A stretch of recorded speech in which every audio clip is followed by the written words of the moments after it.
Hello, Kathy Campbell here with Coldwell Banker.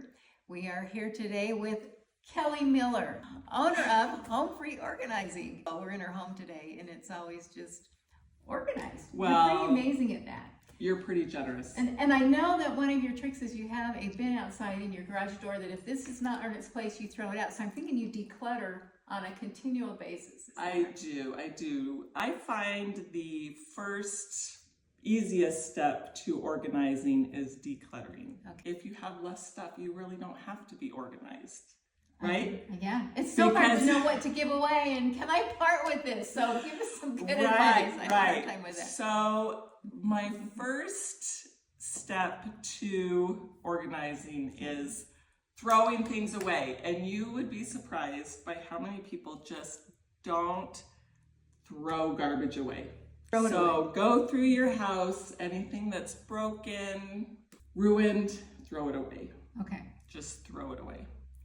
And it might be hard for some people, you were saying, to decide what to keep. It is, because I grew up with the parents that grew up during the Great Depression. So, Yes. We held on to things in case Just we in might case. need it, or we Absolutely. can salvage a part from it. And so Absolutely. some of that mindset I think is still in there.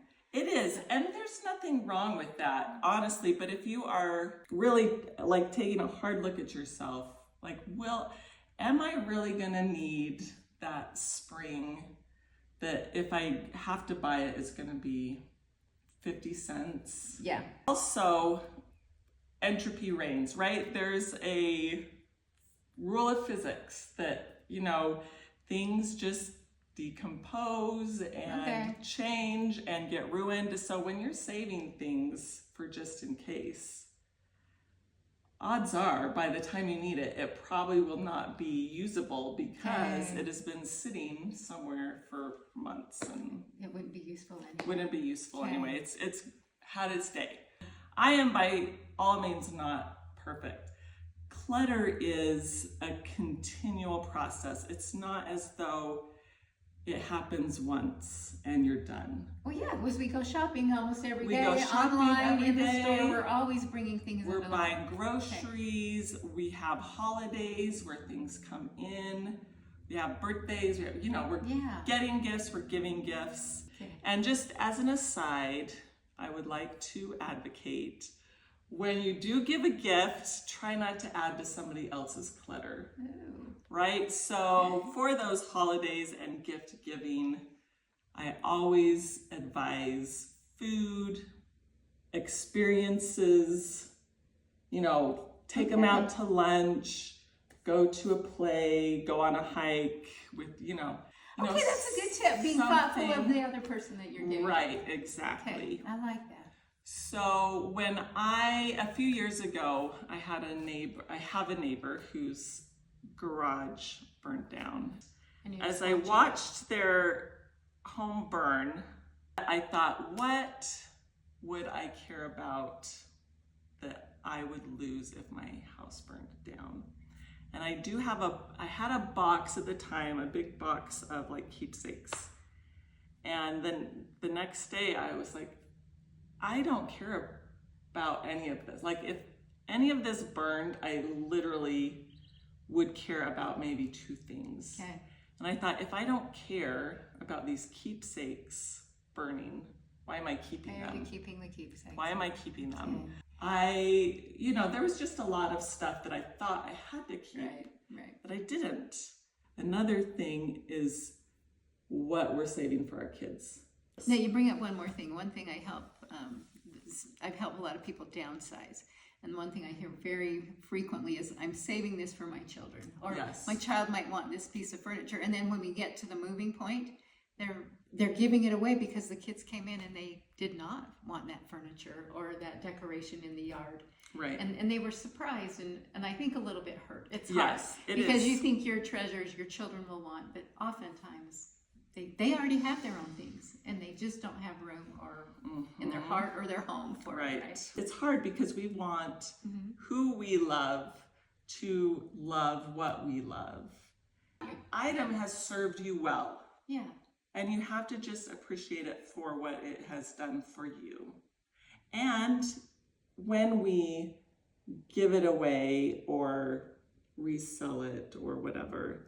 Like someone who does love it will end up with it. Yeah, you can. And someone out there will appreciate this. Yeah, its second life, not sitting in a closet being unused. I would never convince somebody to get rid of something. You have to be ready to do it yourself. Okay. And if you need a moment, hey, that's fine. There's lots of things that you can get rid of that are not hard to get rid of, right? So what have you helped? So I've had she had 50 organizing books. Which, on how to get organized? On how to get organized. Okay. I've had I've gotten rid of so much food storage that has gone bad. Okay. I had cans of evaporated milk that were literally evaporated. Okay. I could shake it and hear. Okay, right? okay. I have found for myself, it was interesting because as I was like trying to cull my cookbooks, I had another epiphany that I was buying cookbooks because I thought that cookbook would be the cookbook that would convince me that I wanted to cook. Okay, okay. And I realized I don't like cooking, and no cookbook is going to convince me to cook. I got it. So look at what you have a lot of and think about why you have a lot of those. That could be a real revelation to us, what we're doing. Right. Like if it is because you have some kind of lofty goal that is just not kind of gelling, or there's a lot of reasons. I try to think of all of my belongings as, they have a purpose, they have a life. And do I want their life to be in a drawer? Stuck in a box. You're putting it out there in the world. In the storage facility, right? Like, Have you noticed how many storage facilities there are? It's one of the biggest investments that people invest in storage facilities because they make a steady stream of income. And because we have so much stuff. And I think COVID times, a lot of us accumulated more and more things because many of us, that's about our therapy. That's what we had to do, was to shop online. Right. And storage units, though, they are thriving they investment. Are. If you're looking for property to invest in, it's a big time. That makes me, as soon as something gets stored, you have to realize that means it's not being used. Yeah. And there are a few things that we just use every year that we, like Christmas decorations or, the fishing gear.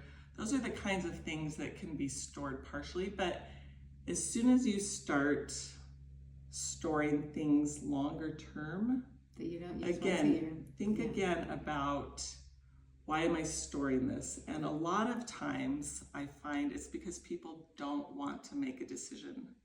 It's either painful or it takes too much brain power, bandwidth. They're like, I just don't want to think about that right now, so I'll just store it. And often it is the act of giving it away or getting it moved, that the manual labor part of it is really hard. That can be hard. And there are many companies that can help with that too. If they're not able to, or families, there are so many. But if you do it a little bit at a time, make it doesn't get overwhelming. So a great way to start the process of decluttering, I say a bag, a box, and a bin. So you go into a room, and this is a great thing also to do with kids, even young kids. Your bag is the trash. Okay. This is what you throw your trash in. Okay. The box is what you're donating. Okay. And the bin is what you either are relocating or you're keeping, you're just setting aside for now. That you want to keep. A bag, a box, and a bin. Bag, a box, and a bin. Okay, I like that. And then when you're done with your space, you throw the bag in the garbage can. These are you would be surprised at how important these steps are. Some people don't. Put the bag in the garbage. Okay. Right away. Don't keep thinking about it. Do not keep thinking about it. You put the box in your trunk. Okay. You do not leave it. You do not set it down anywhere. You put it in your car. And if it's a box, you can just say, here's the whole box. Like, you don't have to think about it. Give me one my more pen time. back, right? You're just giving it You're just giving the box, right? And then the bin, you can either return things to where they belong, like maybe it's a different part of the house, maybe it's where you are. So that is a good way to address a space. Okay. If that is difficult for you, if like doing a room is hard, here's what I advise. I advise either, there's two little tricks. You can pick a month and you could say, okay, on the first, I'm gonna get rid of one thing. It can be anywhere in the house. One thing, that's easy, right? Day 2, you get rid of 2 things. Oh. Anywhere in the house. So you do this, Adding easing yourself into the mindset of giving away. Exactly. You're doing it gently, slowly. That's a way to kind of ease yourself into it. Another way is to pick a place that has very unsentimental items. Okay. Because if you're sentimental, if you have a lot of hobbies, those bring stuff. If you have collections, do not tell anybody you have a collection, because then you will get nothing but those things. Okay. I love it. They'll say, do you have a rooster collection? No, I don't. I just have 12 of them, but that's not a collection. I will be in charge of my own rooster accumulation. Find a drawer, a cupboard under the kitchen sink, in the bathroom, the cupboard over the refrigerator, the cupboard that's, in that weird space in your kitchen. You've just come to, you know my psyche. You've been to my house, haven't you? Okay, so pick an area. Pretty easy. Pick a place not sentimental and get rid of stuff. Doesn't have sentimental items. Okay.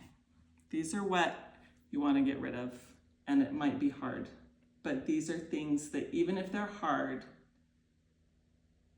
I think on the other end, they need to go. It will be life-changing. Okay. So anything that makes you feel sad or disappointed when you see it, or guilty, right? Okay. So unwise purchases, unfinished projects.